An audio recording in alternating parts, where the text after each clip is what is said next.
You're in Toronto to attend this big retrospective show celebrating 25 years as a film composer. You're an artist who seems to always be working on new things, focusing on what's new, what's next. And you're also a young man. I can only imagine it must be kind of strange to look back. I'm not that young. I just finished 50. Well, that's not too bad. That's not too bad. Most time retrospectives don't happen until you're about I know, right? 80, 85. Yeah, but I started very young. I started at the age of 12. Yeah. How are you feeling about looking back? Feels good. Feels good. I feel very blessed and humble and to be loved by my family, people who listen to my music, and the world. You know, I think that the music, you say that the music that's loved by people around the world and loved by your family, it's a wide variety of music, and a wider variety of music than you find from most composers. There's classical music in there, Western classical music, Indian classical music, folk music, rock, electronica, there's hip hop.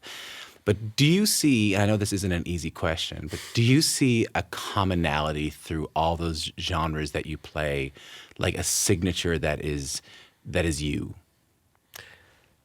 I think we go to the primal sense of what I come from is to get a sense of peace, to get a sense of unity within me. Mm-hmm.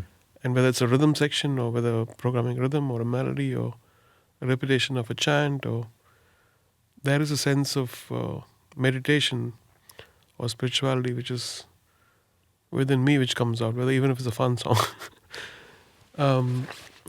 But I don't know, people who recognize it. But I think on the whole, we all want some kind of a relief from the reality. Yeah.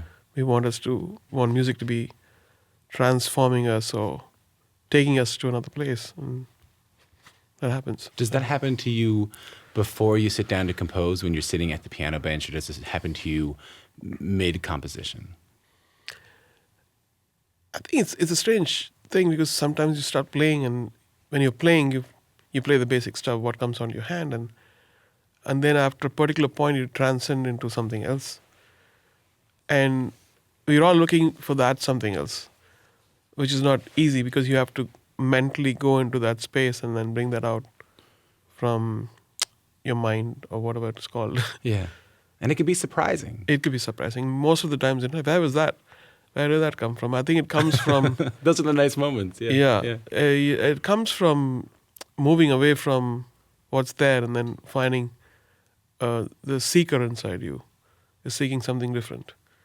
If I were to listen to some music, and what would I listen to? I want to listen to something which is normal. I would listen to something which is special, and without taking dope. Yeah, see, that might help. I don't take dope. What do you listen to these days? What are you listening to? Good question. Always go back to classical music. I don't know why. Whether it's Western classical music? Western classical, Eastern classical, and Sufi music, and because I think it has a sense of foundation, and it feels like unshakable because of years of perfection. Yeah. And I love modern music too. On the radio, I listen to what's going on.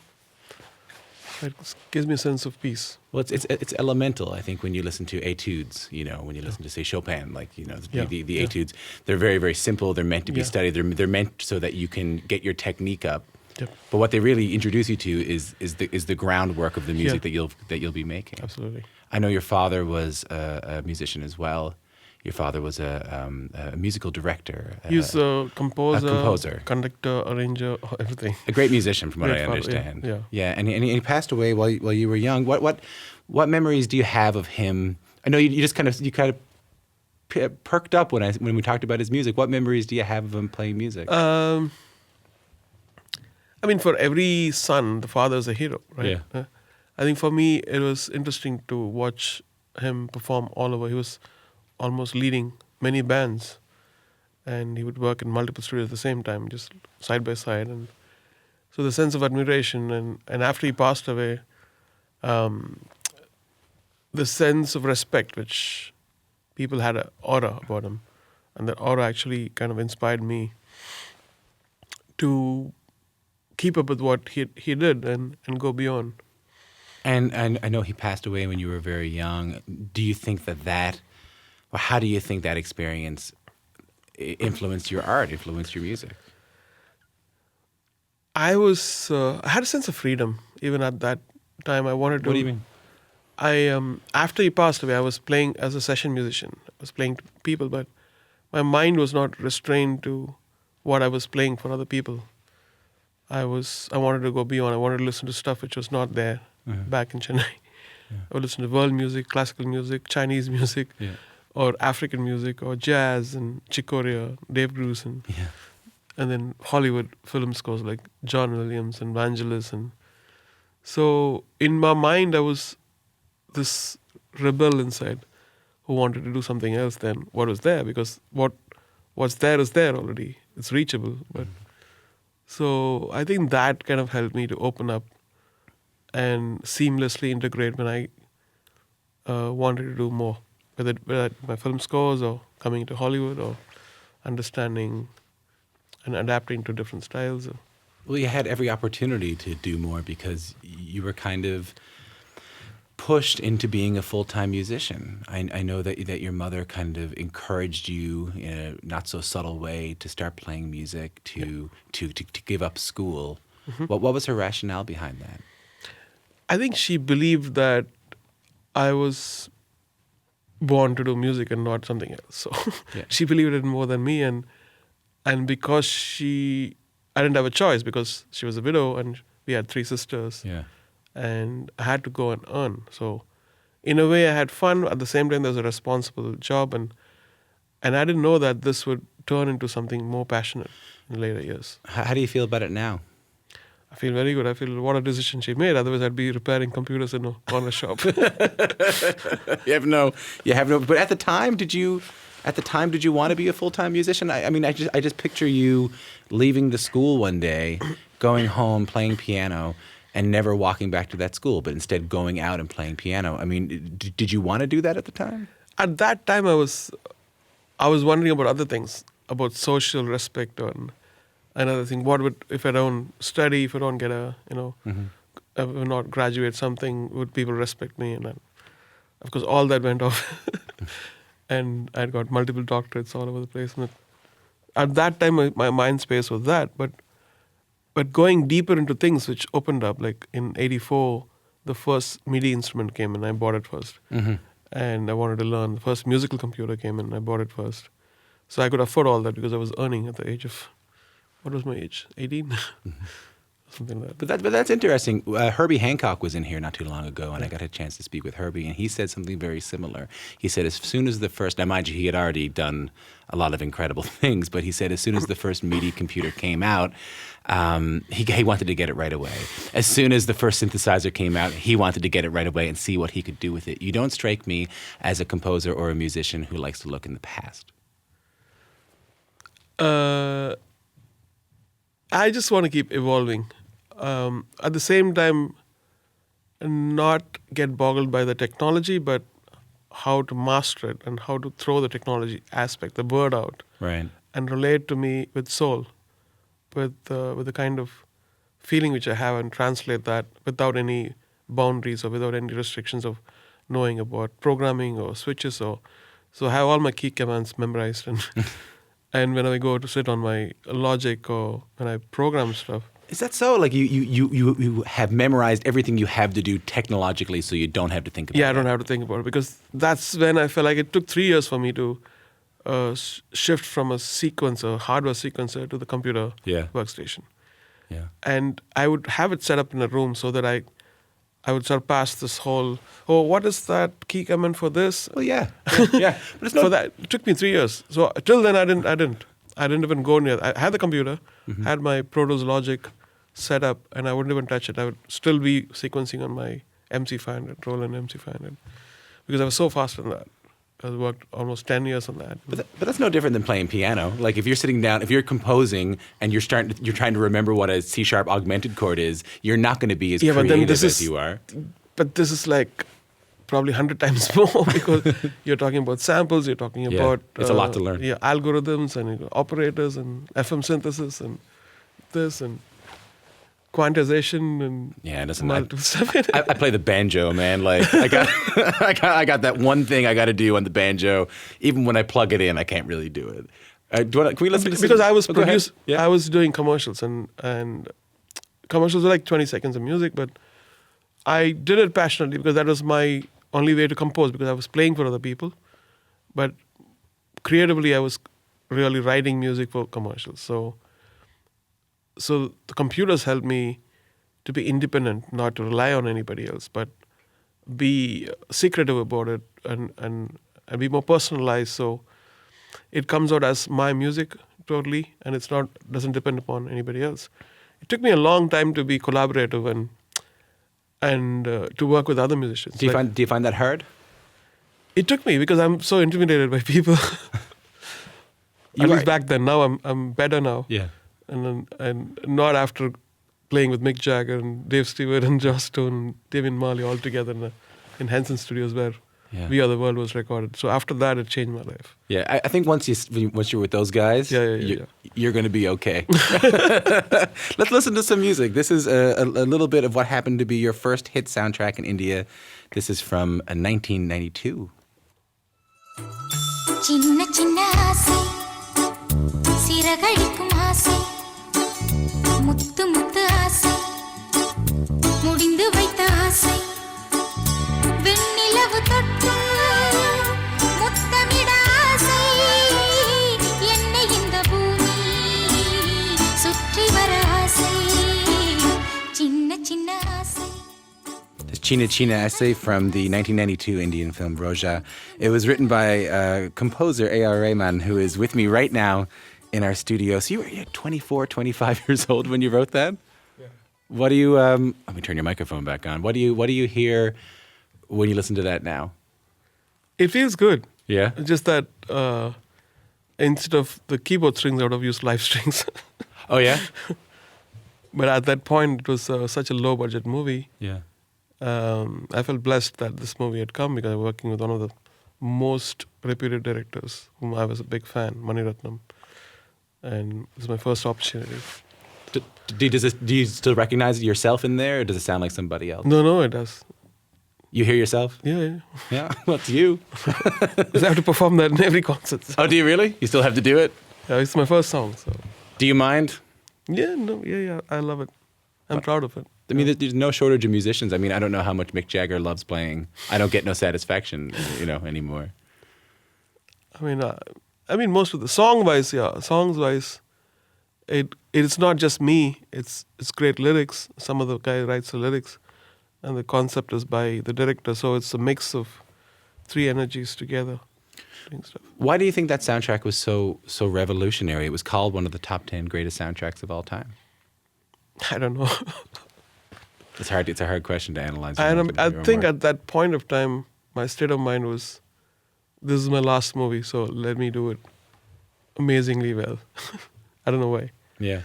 The kind of apocalyptic energies were there at that time too, like how this year is. And you work. What I can't get over about you is you work a lot in this system, or we call it over here, I guess, the Bollywood system, also the Collywood system. Has a reputation for being this film factory, this Indian film factory, constantly pumping out movies. It wasn't uncommon for you to be working on 5 to 10 soundtracks in a given year. Now, I've done, I should say, a little tiny bit of film scoring, like the smallest bit, 1 or 2 songs in a film, and it took everything out of me. I mean, it took me forever, and I found it really challenging. And back then, you were doing, was it like 5, 10 soundtracks a year? At that time, people were laughing at me. Why? Because composers used to finish the whole soundtrack in 3 days, with an orchestra, of course. And it used to be a formula. Like each composer would do 40, 50 movies a year. And I said, I'm going to do 1 movie in 6 months, and people are laughing at me. What do you get paid? How are you going to sustain? All these questions which I didn't even care about. So I said, I'm doing this for passion, not for anything else. I don't care about anything. So there's sense of satisfaction in that, because I've seen people work like really, really hard, and they burn out, and finally you don't have any passion for what you're doing. And I realized that because I worked with couple of world musicians like El Shankar and Zakir, and they did an album, and I played keyboards, and I noticed that the engineers and the whole production team they didn't bother about the time taken, but the quality of, and probably that things like that changed my perception of producing or music composition or film scoring, because How did it change? it changed from like the rule of you have to finish a song in 8 hours. That's how it was. Yeah. So for me, I don't care. I'll do it for a week just to make a statement that I can. Not that it's not a bad thing to do a song for a week or a bad thing to do for a month till you're satisfied with it. So that was. Film composer extraordinaire A.R. Rahman is in the studio with me. We're taking a walk, talking a little bit about music and sort of a walk down memory lane here. I want to go to the one of the kind of key moments, which was the soundtrack to the Slumdog Millionaire. A lot of people in North America were introduced to your music through that movie. We played a little bit of Jai Ho earlier. Here's another song from the soundtrack. They can't touch me. We break off, run so fast they can't even touch me. Midnight gypsy, touch me. I show you tricks with my zigzag quickly. Pick up the packs on my journey. Dogs run, they start to follow me. Hammer luck, some days they suck. We live for the buck, we get for the family. One day I wanna be a star, so I get to hang in a bar. I go to Vegas to the payers just to forget my scars. I know that I know that you're kind of looking around, and do you still like listening to that? Yeah. Yeah. Yeah, it was fun. I think I remember how Danny was saying, "Hey, why don't you?" This is Danny Boyle. Danny Boyle. Yeah. Saying Danny was like, "Why don't you collaborate with MIA?" I said, "Yeah, sure." And because MIA knows me and I know her too of music, and so she came in because she was in London at that time, and she saw the movie. We sat in that little room and jammed for this one. Oh yeah, just improvised. Yeah. Wow. And then she said, "Why don't you send the beat?" And she was in New York. I sent the track, and she put this rap and sent it back. If you didn't recognize it, that is Osia from the Slumdog Millionaire soundtrack. It was unlike any other piece of music that had ever won. The whole soundtrack, it was like nothing had ever won an Oscar before. Why do you think it struck such a chord? I think we were very lucky. Really? Because all the stuff which came that year was pretty depressing, movies-wise. Yeah. And in this movie gave a lot of hope. And this is the one which stood out. It was not in a dark. It stood out like we wanted to. It's an underdog story, first of all. And it had a very distinctive nuance to this, whether the music or the movie. And Danny first said, "A.R., I've never done a movie like this ever. I don't know how it is, just watch it and tell me." That's what he said. I don't remember those words. It's funny you mentioned that, the rest of the music was kind of depressing and your music was full of hope. And it reminds me of what you said earlier about that there's kind of a common link between all of your pieces of music seems to be a greater faith, a greater perspective, something kind of something spiritual. At least I tried to learn. Sometimes we fail, sometimes we... Do you see your music as ultimately hopeful? I've done dark things too. I've done scored for the Lord of the Rings musical. Yeah. And there's so much of dark music I've done. But I think ultimately, and of course, in doing film scoring, of course, there are a lot of dark stuff happening in that too. But songs-wise, I think people respond to this kind of thing immediately. They feel connected because we're all suffering. Yeah. We are all suffering in a way, right? Yeah, I think that's kind of the condition of humanity. Yeah. Yeah. So when you listen to some kind of redemption, some kind of ease, it's whether in music or whether it's in poetry or in beauty or in anything, we just latch onto it. Yeah, and music can be the antidote to a lot of human suffering. At this point, you're not just making music for movies, you're making films yourself. You just recently directed a short film in virtual reality. I don't think it's short anymore. I think it's gone past 45 minutes now. Oh, so is it gone? So we just edited it and we just started editing it. It's a 4.5 hour long movie. Oh my God. And you're set to release your first feature-length film musical, 99 Songs. What spurred your desire to direct rather than just compose? I decided not to direct, and I'm not directing 99 Songs. I got a great collaborator, Vishwesh Krishnamurthy. But the VR piece, you are. The isn't that VR, right? yes. Yeah. The VR, I think what happened was we set up a team and I Mm-hmm. was envisioned the whole project and somebody ditched me and I had to take over. It was necessity. It was a necessity. Yeah. And in the due course, I learned a lot of stuff. And because I don't know anything about 2D Mm-hmm. film, I'd done a lot of research and went for workshops on VR and kind of built the whole thing according to what's going to work on VR, hopefully. I loved earlier. I want to go back to what you were saying about your music being faithful, your music being faith-filled, I should say, rather than faithful. Your music being spiritual. Your own faith. You converted to Sufi Islam in your 20s. How has that faith that guided the music that you make? I think the word faith itself is about unconditional belief in good things. You believe that this is a good thing for humanity, for your own soul, for your brothers, whatever faith they are in. And I think that's what my music is doing. There's no barring anybody, or you can't listen to my music. Or it's for everyone. I listen to music from other faiths or other, from the West or from East or from Africa. So we're blessed to be in music. Music actually transcends that any kind of divisions which people are now putting it even more. It was now you see like everything is being walled. There's a wall here, there's a wall there, in the mind, in everywhere. So from the beginning, I believe that we're all one. We come from the same source, and that I think probably is one of the reasons why I also do multiple styles, which I believe that we can do it because we're all one. There may be cultural differences, and the covering of things might be different, but it's easy to adapt things if you have this thought in your mind. How has the current political climate? I mean, obviously you can't escape it. Whether it's the shootings in Quebec City here, whether it's the immigration laws coming into place in the United States, how is the current climate affecting your work? I think you feel even more motivated to do beautiful things. I think this is the time for artists, for songwriters, for poets, and for filmmakers to show the world what it should be, what it could be, than just showing the same thing.